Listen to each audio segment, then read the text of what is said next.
Hey my Dejafoodies, welcome back to another video. I am the Chef Land. So here we are with what I believe is my first installation of The Chef Has Bought a House. And here is where I selected my house. And I wanted to take you all on a journey with me. Now, I am not going to bore you all in this video with talking about all the things that I do want to talk about, like making sure you're prepared to purchase a home, the elements that you'll need to be prepared to purchase a home, like credit repair, making sure you find like the right real estate agent. I'm not going to bore you in this video, but I am going to go back and cover those topics, if not this week or the following week, in a video. So you want to make sure that you're stay tuned and that you're subscribed to the channel so that you cannot miss that content. So as far as this video, if you are not familiar with what I'm doing on my channel as far as this content, I want you to go back and I want you to watch this video, and this kind of explains where I am as far as the channel and some of the new content. So for those of you who do not know, I have purchased a home.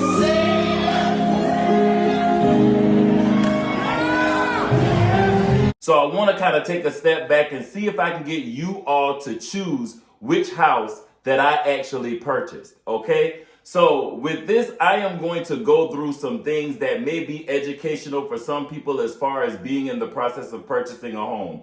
One thing, fast forwarding to, I guess, the middle of the process before you're looking for a home, is you want to make sure that you have a checklist of the things that you are looking for in a home. So here's a little bit about my checklist before I show you some of the properties that made my top 3 as far as me purchasing a home. Again, I totally suggest you go with the house search checklist. This is your way to keep in perspective the things that are very important to you, negotiables and non-negotiables. And for me, my list was extremely simple because I had such a broad mind in consideration of a new home. So let's go over the things that I specifically was looking for. Starting with pricing. Once you have calculated your budget and know exactly how much house it is you can afford, an easy tip is to not look at properties that fall outside of your budget. And just to piggyback on that, be realistic. Because when you start looking at houses, it's so enticing to look at things you can't afford. My next thing on my checklist was location. I knew I didn't want to live in the city of Atlanta just because the traffic is absolutely crazy and I love the South Side. So I had target areas in which I was looking at that also maximized the amount that I could get for my money. You'd be surprised how you can get more by simply driving a little further. So things like being close to major highways were important to me. My target goal as far as square footage was to say somewhere in between 1,600 to 2,000 square feet. Reason being is I do like to entertain, so you want to make sure that you have something that can accommodate the fact that you like to entertain, or maybe you don't like to entertain. For me personally, I wanted to have an area that I could entertain, and that would even filter out into the yard area. Me being from the country, I wanted to have a yard.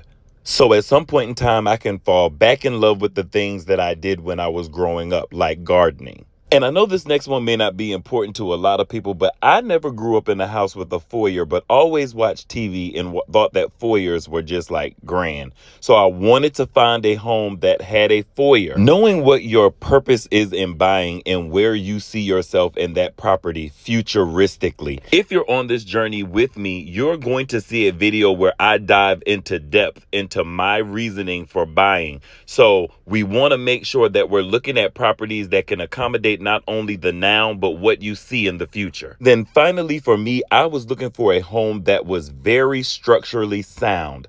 The reason for that is a lot of times when people go out looking for homes, they're looking for the new fixtures, the new floors, the new countertops. That's not the position I'm in. Have you ever heard the expression good bones? That's exactly what I'm looking for. A home that is structurally sound and has good bones, because the cosmetic part, I am going into this knowing that I want to do a tremendous amount aesthetically. So through the process of inspections and things like that, you will see how it is important for me to just purchase a home that is structurally sound. The cosmetic part, trust me, I got that.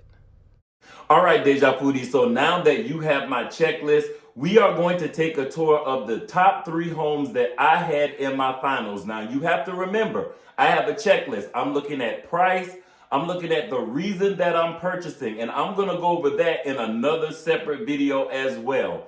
I'm also looking at things like good bones, and yes, those things would not be discovered until you actually have your home inspection, but I am going to do a video on that and why you should get a little bit of extra when it comes to your home inspections, because it proved itself to be valuable with me. Also looking at location and how close I am in proximity of other houses, and I'm looking at the land. So it's a lot of factors, but let's take a tour of these 3 homes. Now, when we get to the end of this video, I want you all to go in the comments and actually comment which house you thought I purchased. All my old school Dejafoodies know what this is about. My newcomers, I'm gonna let you figure it out, but I want you to watch the video all the way through and look at the 3 homes that I had to select from, and I want you to go into the comments and select which house you think that I actually purchased. And when I come back next week, we'll go straight into which house I actually selected and start the renovations to make my house. After looking at many houses, I narrowed it down to the top 3 contenders, and this is where I'm going to get a little interactive with you guys. I am going to review these homes very quickly, the 3 houses that made my top 3, and I'm going to tell you some of the reasons that made my top 3 list. I want you to drop down into the comments, and I want you to tell me which house did you think I select. And I'm not going to disclose the addresses, so they will be referred to as house 1, house 2, and house 3. Ready? Let's go. So house 1 was a ranch in Jonesboro, Georgia, which is south of the city of Atlanta. Although the square footage of the house barely made it, but it did make it to my requirements, this yard, you guys, was what I fell in love with. Huge front yard. It was a corner lot, and it had all of this space in the back. I believe this particular house was maybe on 1 acre. And so you had this great landscape that was all around the house with so much potential. The back of the house already had a pergola attached, which I thought that was an ultimate plus. And overall, it was a solid house. The front of the house was brick. Very few maintenance issues within the home, but I saw so much potential in the home. So let's walk it. And when you walked into the house, there was a very small foyer, but I didn't get any video footage of that. You walk into the large area, which is the living room. I did like the vaulted ceilings. The fireplace, I did like the fireplace. However, I'm not a fan of brick on a fireplace. To the left of the living room was the dining area, and it went into another little dining nook that was in the kitchen. I saw that as potential in opening that space up. Not a fan of the cabinets, but again, you have to remember, I'm looking for good bones because I'm going in expecting to do renovations. However, in the kitchen, there was that bay window that was absolutely gorgeous. That's my real estate agent. I'm going to talk about her in another video. That wall on the left was a partition that separated all of this open space, and I'm going to come back through here again just to tell you where my mindset was. I wanted to remove that wall. It would have been difficult because the hot water heater was in that wall, but you always have options like pushing the hot water heater up into the attic area if there is an attic area above that area. So I just wanted you to know kind of where my mind was. Now going into the rooms, this was the first bedroom. Now what I can say is this person definitely liked the color blue. Decent sized bedroom on the front end of the house. It did have a closet in that room, a small closet, but again, that would be like a guest room. Now, in between the 2 bedrooms, the first bedroom and the second bedroom was a bathroom. It was average size. I feel like it might have been a little small. And then in the last corner of the house was a second bedroom.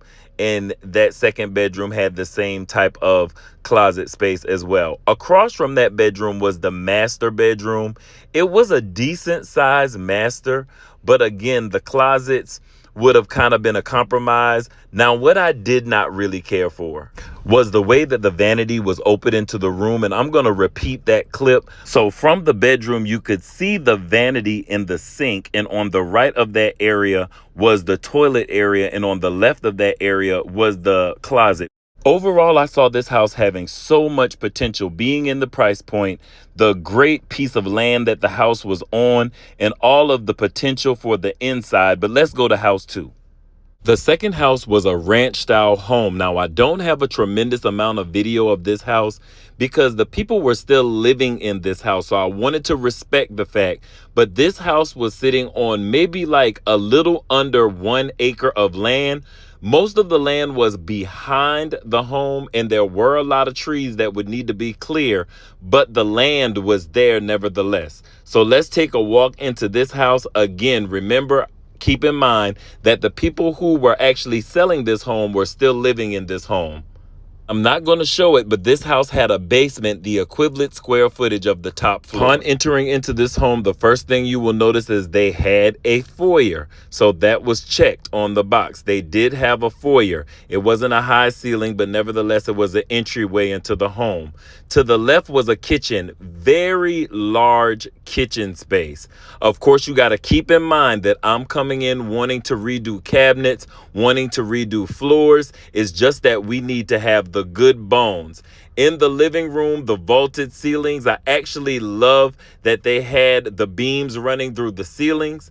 The rooms were all a decent size. Again, I'm not going in depth into the rooms because, of course, there were people still living there. It is a 3-bedroom home. It sat on a full acre of land. And above all else, I saw the potential. So it was a house in the running. So again, that was house number 2. The final house was a beautiful ranch style home that sat right on under an acre of land. Now, this one was right at budget.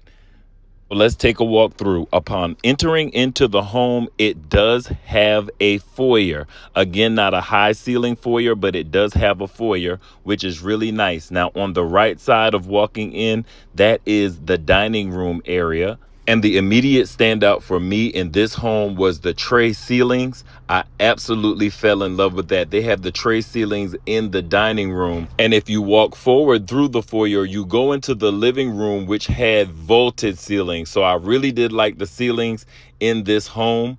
It did have a brick fireplace in it. Now, I'm not a fan of brick, but I am a fan of a fireplace. It had a large deck that was built onto the back of the home. It was a raised deck. When you go through the living room as well as the dining room, it puts you into a large kitchen with a beautiful bay window nook. Now, I really liked this whole setup, and I could see a tremendous amount of potential from replacing those cabinets and repositioning some things inside this kitchen. So the kitchen had a lot of space in it. Right off of the kitchen was the pantry laundry area, which was a separate little room that had the connections for your washer and dryer. And then on the left side, it was a pantry area. The rooms were large and spacious. Right here, you're seeing one of the guest bedrooms along the hall, and this is the guest bathroom. It was a large bathroom. That was another key feature that kind of made you understand the price point of this house. It also had a large second room and then into the master. The master did have a walk-in closet. And again, it did have the tray ceilings that the dining room had as well. In the master suite was a large master bath. So the downfall on this house is it actually pushes the budget all the way to the top, tip top, but was a very solid contender in me looking for a home. So you guys, this is new content for me, and I really need your support. If you are not subscribed to the channel, if I could get you to hit that subscribe button, I greatly appreciate it. If you are subscribed to the channel, if you would hit that like button and even share the video. I am not a professional. I'm just sharing my experience with you. All right, guys, so it's time for you to go down into the comments and comment which house you thought I purchased. Is it house 1, house 2, or house 3? Again, I want to thank you all for tuning into the channel. Make sure that you're tuned in because I am going to drop a quick fruit recipe for this all green fruit salad that I discovered this weekend that is absolutely phenomenal, and that'll be dropping this week. Other than that, you guys, thank you for stopping in again for another video. Make sure you have hit that like button, and if you are not subscribed, subscribe to the channel. And until next time, you guys have a delicious day.